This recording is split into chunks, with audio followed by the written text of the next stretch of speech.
तो पिछले एपिसोड में हमने देखा था हाउ चैन ने लिन जुआन को टॉप 3 में आने पर उसे अपनी टीम में लेने का वादा कर दिया था। और फिर लिसीन ने हाउई के लिए ऑक्शन से 10,000 गोल्ड कॉइन में एक स्टोन खरीदा था, जिसे हाउई ने निगल लिया था। और फिर उस स्टोन में से एक पिल निकलती जिसे हाउई ने खा लिया था, जिससे उसकी बॉडी से बहुत पावरफुल एनर्जी निकलने लग गई थी। और अब हम मिस लिसीन हाउचैन और मास्टर युगुआ को देखते हैं, जो उस टेम्पल में पहुंच गए होते हैं जहाँ पे कंपटीशन होने वाला था। अब वो सभी टेम्पल में जा ही रहे होते हैं कि तभी वहां पर गुयू और उसके फादर आ जाते हैं।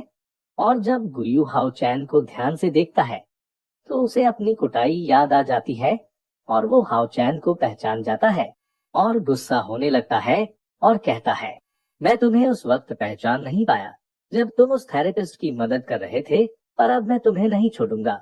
लेकिन हाउ चैन उसे इग्नोर करता है और मास्टर के साथ वहां से जाने लगता है।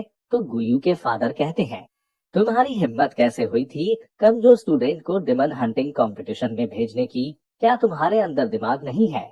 ये सुनकर लिसीन गुस्से में उसकी तरफ बढ़ने लगती है और हाउ चैन उसे रोक लेता है।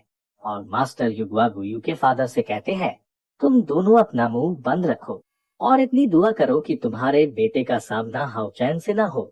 ये सुनकर गुयू गुस्से में कहता है, क्या मैं इस कमजोर से डरूंगा? फिर उसके फादर कहते हैं, चलो फिर एक शर्त लगाते हैं, अगर हाउ चैन की डिमन हंटिंग में रैंक ज्यादा हुई तो तुम मुझे थप्पड़ मारना, अगर मेरे बेटे की ज्यादा हुई तो मैं तुम्हें सबके सामने थप्पड़ मारूंगा। अब मास्टर हाउ चैन की तरफ देखता है तो हाउ चैन इसके लिए हाँ करता है। तो मास्टर युगवा इस शर्त के लिए मान जाते हैं। अब गुयू के फादर मास्टर युगवा को चिढ़ाते हुए कहते हैं, तो तुम सबके सामने थप्पड़ खाने के लिए तैयार, क्योंकि तुम्हारा स्टूडेंट हारने वाला है, क्योंकि इसके पास ना डिमन बिस्ट भी नहीं है। फिर वो हंसते हुए यहाँ से चले जाते हैं और अगले सीन में हम उस जगह को देखते हैं जहाँ पर टूर्नामेंट होने वाला था। इसके बाद हाउचैन और उसके मास्टर अपनी जगह पर जाकर बैठ जाते हैं और फिर अनाउंसमेंट होती है, डिमन हंटिंग ट्रायल शुरू होने वाला है। और फिर हम 5 एल्डर्स को देखते हैं जिन्हें सभी खड़े होकर ग्रीट करते हैं। और फिर एक एल्डर बताते हैं, आज से 60,000 साल पहले डिमन गॉड धरती पर आया था और उसने 7 होली मैजिक कॉन्टिनेंट को पूरा डार्कनेस से भर दिया था और इसमें कई क्लैंस खत्म हो गए।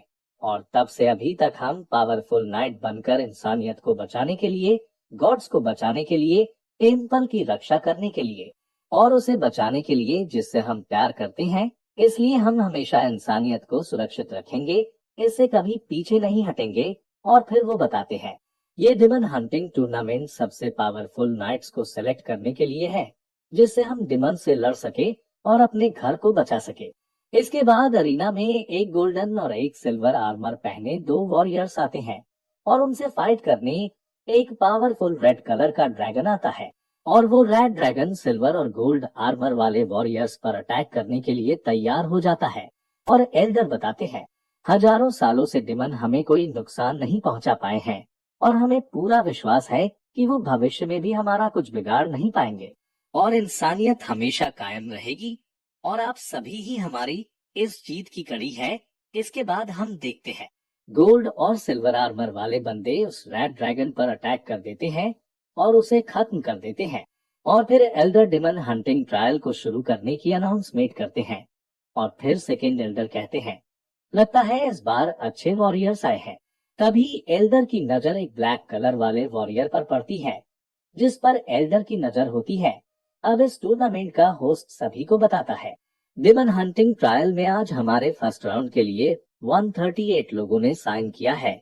इसके बाद हमें 5th लेवल के नाइट्स को दिखाया जाता है और वही होस्ट बताता है, अगर किसी भी वॉरियर ने अपने ओपोनेंट को जान से मारने की कोशिश की तो उसे डिसक्वालीफाई कर दिया जाएगा और उसकी जिम्मेदारी उसके टेम्पल को लेनी होगी।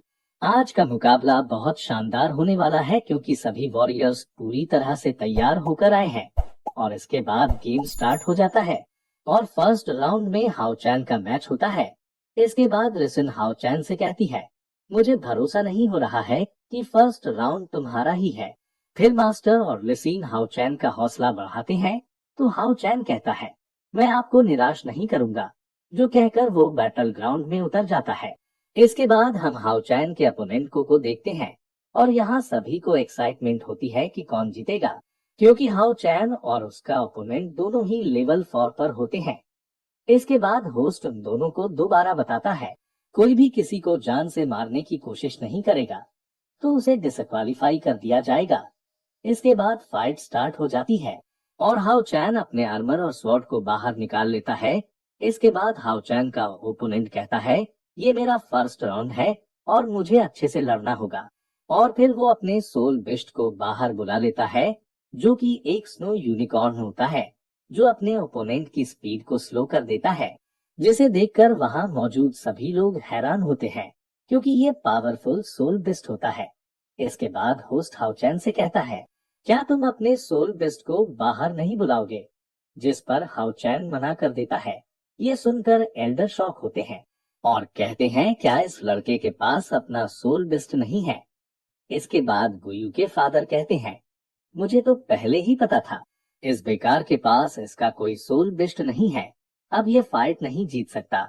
वही मास्टर लिसन से पूछते हैं, आखिर हाउ चैन अपने सोल बिस्ट को बाहर क्यों नहीं बुला रहा है? जिस पर लिसीन बताती है, वो अपने डायमेंशन में वापस चला गया है। ये सुनकर मास्टर हैरान होते हैं और कहते हैं, ये कैसे हो गया? इस वक्त हाउ चैन को उसकी बहुत ज्यादा जरूरत है, क्योंकि अगर एक नाइट बिना अपने सोल बिस्ट के फाइट करता है तो उसके 50% ही मैच जीतने के चांस होते हैं। पता नहीं हाउ चैन ये सब कैसे मैनेज करेगा। इसके बाद हम हाउ चैन को देखते हैं, जो कि अपनी स्वॉर्ड फॉर्मेशन बनाता है और उसमें से एक गोल्डन ड्रैगन बाहर निकलता है, जिसे देखकर वहां मौजूद सभी वॉरियर्स हैरान हो जाते हैं और उन्हें समझ नहीं आता है कि ये किस तरह की टेक्निक है। वही हाउ चैन का ओपोनेंट भी ये देखकर हैरान होता है और कहता है, मैंने आज से पहले इस टेक्निक को कभी नहीं देखा, इसलिए मुझे ज्यादा इंतजार नहीं करना चाहिए और उस पर पहले अटैक करना चाहिए। इसके बाद वो अपने सोल बिस्ट पर बैठकर हाउ चैन की तरफ बढ़ने लगता है, पर हाउ चैन अपनी जगह से बिल्कुल भी नहीं हिलता है, जो देखकर सभी हैरान होते हैं। और फिर उसका ओपोनेंट जंप करके उस पर पावरफुल अटैक करता है, जो देखकर हाउ चैन अपनी डिफेंस पावर में ड्रैगन की पावर मिलाकर उसके अटैक को डिफीट करता है और उस पर एक पावरफुल अटैक करता है, जो अटैक उसके ओपोनेंट को सीधा जाकर लगता है और वो उसे डिफीट नहीं कर पाता है और बहुत दूर जाकर गिरता है। ये देखकर वहां मौजूद सभी लोग हैरान होते हैं और सबसे ज्यादा तो गुयू और उसके फादर होते हैं।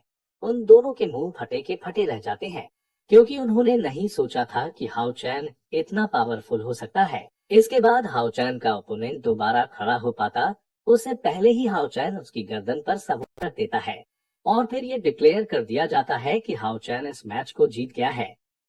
अब उसका ओपोनेंट सोचता है, ये कितनी शर्म की बात है कि मैं एक ऐसे बंदे से हार गया जिसने अपने सोल बिस्ट का भी इस्तेमाल नहीं किया। इसके बाद लिसन मास्टर से पूछती है, एक ही झटके में हाउ चैन ने उसे कैसे हरा दिया? जिस पर मास्टर उसे इस टेक्निक के बारे में बताते हैं और कहते हैं, इसे 5th लेवल से कंपेयर किया जा सकता है। वही पांचों एल्डर्स हाउ चैन की ये पावर देखकर उसके बारे में डिस्कस करने लग जाते हैं और कहते हैं, इस लड़के को हराना इतना भी आसान नहीं होगा, इस लड़के की पोटेंशियल बहुत हाई है। इसके बाद जब हाउ चैन लिसन से हाई फाई करता है तो एल्डर हाउ चैन की रिंग को देख लेता है, जिसे शायद वो पहले ही जानते हैं। इसलिए वो अपने एक गार्ड से हाउ चैन के बारे में पता करने को कहता है कि वो कहाँ से आया है। इसके बाद हाउ चैन को उसके मास्टर कहते हैं, अब तुम्हें जल्दी करनी चाहिए और अपनी कल्टीवेशन को बढ़ाकर लेवल 4 को ब्रेक करके लेवल 5 पर पहुंच जाना चाहिए, क्योंकि तुम्हारे अगले ओपोनेंट बहुत पावरफुल होने वाले हैं। इसलिए मैं चाहता हूं कि तुम अगले राउंड तक लेवल 5 पर पहुंच जाओ। जो सुनकर हाउ चैन अपने मास्टर की बात को मान लेता है और वहां से बाहर आ जाता है और बाहर आकर वो लिन जुआन की दी पिल्स को देखने लगता है और कहता है, उम्मीद करता हूँ इसकी मदद से मैं बहुत जल्दी ब्रेक थ्रू कर पाऊंगा। तभी हम देखते हैं कि हाउ चैन के पास से कैरन निकलती है, जिसे देखकर हाउ चैन वहीं पर फ्रीज हो जाता है और यहीं पर ये